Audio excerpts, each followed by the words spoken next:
Hey friends, Cowboy Jobu here with the Jobu Report. Have you wondered what ESPN's first take would be without the Dallas Cowboys? I mean, they can't seem to stop talking about the Dallas Cowboys. You would think they were the only team in the NFL. Now today, they're just trying to start some shit. Because they're saying that Dez Bryant may actually be done in Dallas because he cut his hand making soup. Boy. Ratings, ratings, ratings. That's all they're going for. But anyway, I want to thank you, all of you fans out there who subscribe to the Joe Brew Report. And if you hadn't and you enjoy this, be sure to click over here on the picture of me and Sean Lee, so that way you can get the Joe Brew Report. Now let's go to the with tape. A broken foot, and this season he's only played 3 games while he deals with an injured knee. And now this gentleman, the Cowboys wide receiver, was at practice Wednesday with tape on his right middle fingers, and after a potentially damaging soup accident. Bryant said he cut his fingers while chopping up some carrots for homemade soup. He said the injury was extremely minor. Max, Dez has been a headline grabber for a lot of the wrong reasons since he's been drafted by the Cowboys. Do you think this is the end of him in Dallas? Yes, I do. And let me say that... What? Yeah, I think it's the end of Dez, and it may not be this week, but he is not going to last in Dallas. And let me say that I have always defended Dez Bryant. I think he has taken so much unfair criticism, it's ridiculous. Because he's demonstrative on the sidelines, exhorting his teammates, because he's competitive and wants to win. People were giving him flack for that, and then he goes out. So why is he gone? So why is he gone? Listen, when you take 5 minutes as a preamble, do I interrupt you? I always make my point first. Maybe you should watch. What didn't I just say? I think he's gone from Dallas. Now, so I've always defended him. So I am not saying he's not an excellent wideout, and there's not going to be a thriving trade market for his services. There will be. I'm saying very clearly, I don't think he's going to last in Dallas. Why? Here are the reasons. 1, they're winning without him. He's missed 3 games. They win them all. Beasley's balling. Williams is good. They can do it without him, too. They're getting younger as they do it. There was a Romo Dez thing, and Dez, who's going to be 28 this season, is getting, and that's not like he's old. He has plenty of more productive years ahead of him, but is not necessarily in this generation, the Dak, Ezekiel, Elliott generation of Cowboys.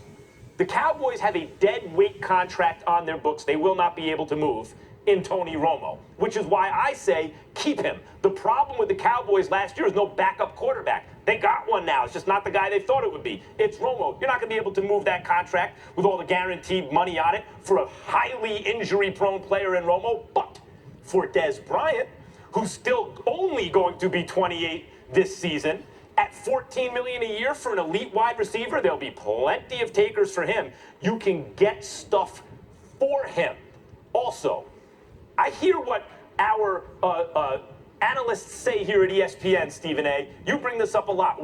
You and I are around a lot of smart football people, and if you listen, you can learn a lot. And my brother, Marcellus Wiley, he was my broadcast partner for 5, almost 6 years. I was around him 10 hours a day doing the radio and Sports Nation. Used to always talk about this. When personality trumps production, they're not as inclined to go along with the personality. That's what Marcellus says. I agree with that. And what Mark Schlereth said on this show last week, he talked about the fact that when you hear stuff start to leak out, maybe earlier this week, from teammates on the team, when anonymous sources start talking about he misses a lot of meetings, he's late a lot, what that's saying is that's starting to spill over and spill out. So if you read the tea leaves, a great receiver, I still think he has a great career ahead of him, but when you look at all the factors, I do not think it's going to be in Dallas long term.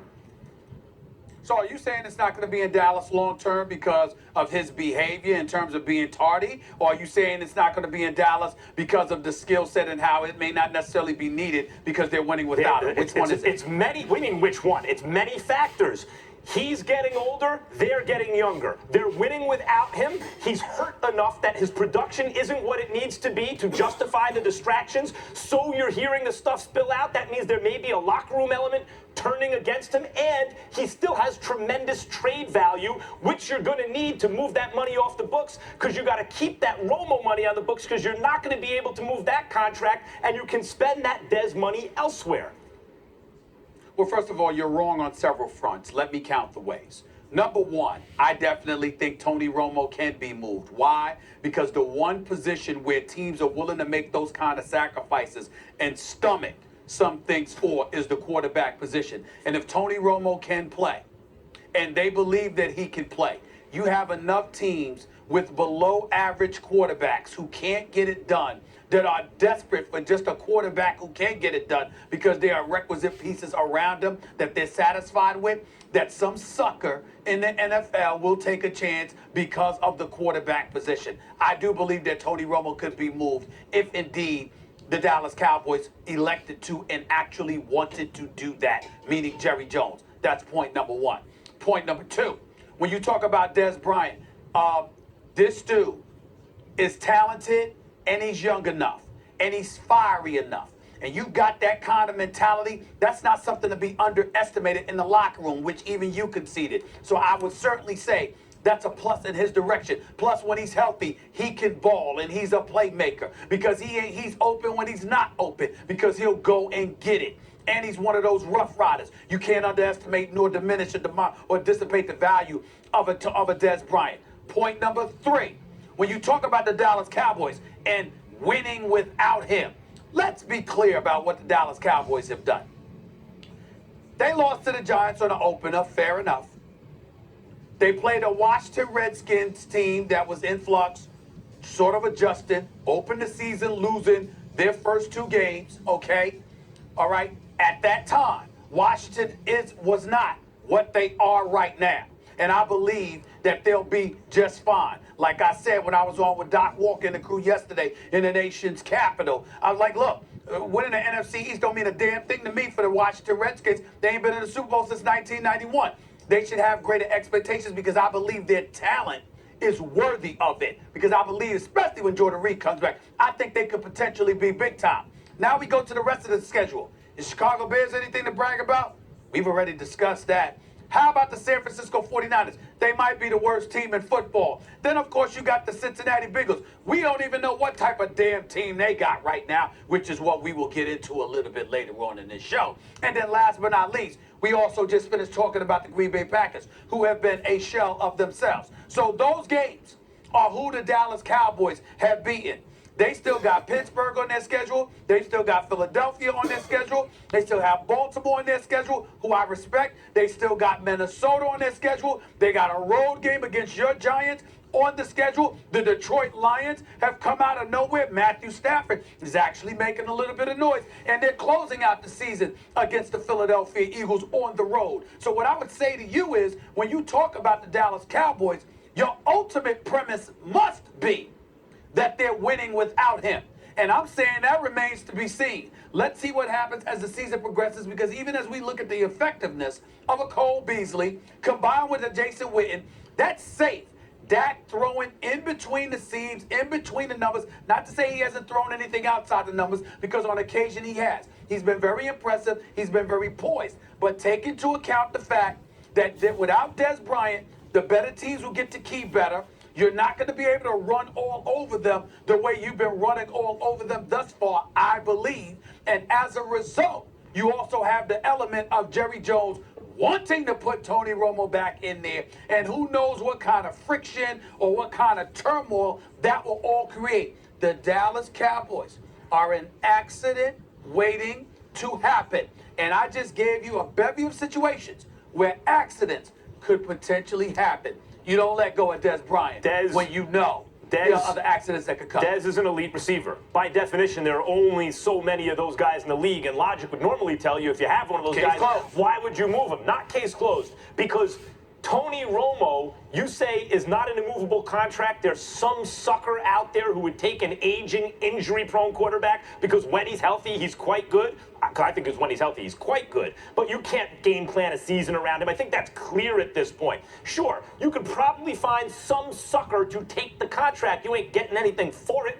You're just unloading a contract, and now you're right back where you were last year. No backup quarterback. It makes much more sense to keep that guy and move the piece. Whoa. That's not what you said. Excuse me. That's not what you said earlier. You said they couldn't move him. You didn't say they wouldn't. You said they couldn't. Okay, I just told you they can't could. move him to get anything for him. Maybe you could move the contract to some desperate team, although I think that would remain to be seen. But even if I conceded that, if there's a sucker out there among the 32 teams who needs a quarterback that desperately, even short term, would they take a long-term commitment to Tony Romo? Max. Remains to be seen. You ain't getting anything for him. Max. You are getting something for Dez Bryant. Max, listen. If you can move him, you're going to give up something. You're going to give up something because it's the quarterback. Who's giving it's up the what? A seventh round pick? position. You're going to, no, you're not going to do Tony it. You're Romo, going to give Tony up something. Romo is old. Let me ask you a question. He makes $20 million a year and he's a long-term deal. I got a question. Yeah. I got a question. Go ahead. I got a question. If the New York Jets can keep their defense intact and get their defense the way it's supposed to be, because based on their personnel, their defense should be considerably better, what would happen? I don't think they would do it. You think I'm just saying, anything, and that's just one team. Yeah, if you look at some of these teams out here that desperately need a quarterback, what a quarterback can do, if they were convinced that Tony Romo is ready to go. But what do you mean? Like, if Tony Romo had a different back, if he had spine replacement surgery? I mean, that's not the reality. No. Well, but here's the thing. The quarterback position, if you have the requisite parts around you, you can always find a sucker, without question. By the way, Minnesota, for example, what if Tony Romo were healthy and Dak Prescott was playing the way that he played?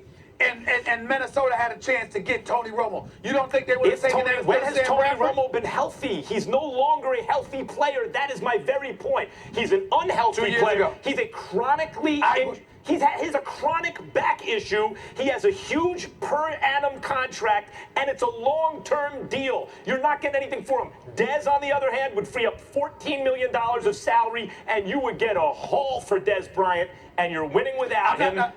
But that wasn't the argument. I know you could get something for Dez Bryant. He's one of the elite receivers of the game. I wasn't disputing that. I'm saying the quarterback position being as important as it is, you could find a sucker to take a chance on Tony Romo. Vertebrae are important too. That aren't herniated. Those are important too. Okay, no problem. We'll see. You guys glossed over a major detail though. Dez makes homemade soup. Come on, that was like one of the most impressive things when I read the whole story. A man that can cook, you don't trade him. Well, that's 10 minutes of my life I'll never get back. I'm Cowboy Joe Boo with the Joe Boo Report, and thank you for being a part of it.